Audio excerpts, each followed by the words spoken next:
G'day friends and fans, welcome to Writing Corner. I'm your host, the author, David Applegate, author of the books The Boyhood of Cade, Power Games, Into the Elves Bound, and coming soon, The Erotic Tales from the Empire. Part 1.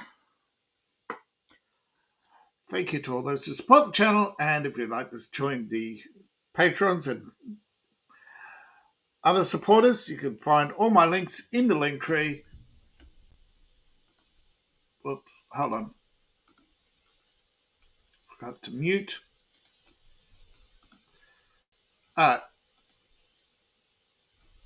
Thank you to all those who support the channel. You can support the channel for a number of ways. All my links are in the link tree. Thank you. I know a lot of people are going to say storytelling and constraints. What's that, Dave?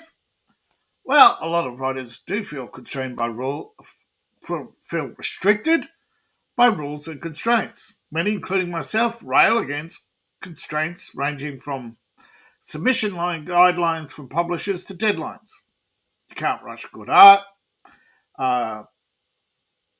Sometimes publishers, they want to cut characters out of stories or insert stuff into stories, side tracks, side quests, whatever you want to call it, B plots, C plots.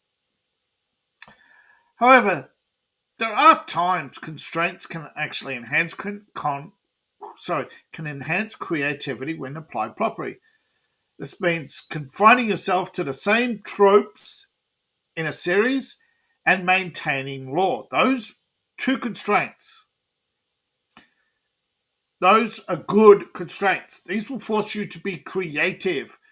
You have to put effort into your story. You just can't make stuff up, do something illogical, and just call it subversion. As you can see, subverting the audience has failed. Okay? There are a few story twists, just a few tweaks to some stories about 10, 12 years ago that today just so repeated. Remember, when M. Night Shyamalan did his infamous twists, at first they were brilliant, but the problem is they just started to defy logic and just didn't make sense. There were no lead-ups or build-ups. While it does sound contradictory by limiting yourself to established lore, but by doing so, you make a fictional world come alive. Okay, people do expect some level of realism. They can, if you make a flying dragon fly because of anti-gravity belts, don't suddenly make them fly. You make a fat dragon fly. Okay, just however you do it, best not explain it, but, say you do introduce gravity belts. Look at Dune, suspension belts. They could float, not fly.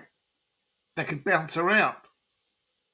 But by changing it in the movies, they really harm the story and make people worried that each next story is going to go further and further away from the canon.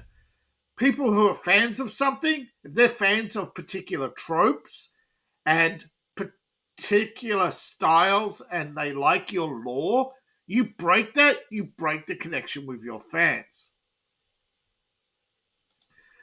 Full text of this is on my Patreon, David T. Applegate. Thank you all for watching. Please like, share, and subscribe. And, of course, please support the channel. You can support the channel through my Patreon. I have two, but my writing Patreon, where you can find the text, is David T. Applegate. And, of course, you can buy my books, buy my merch. All my links are in the link tree, description below, in my profile, or scan the QR code on the screen. Please and thank you. Appreciate each and every one of you. See you in the next video, and bye for now.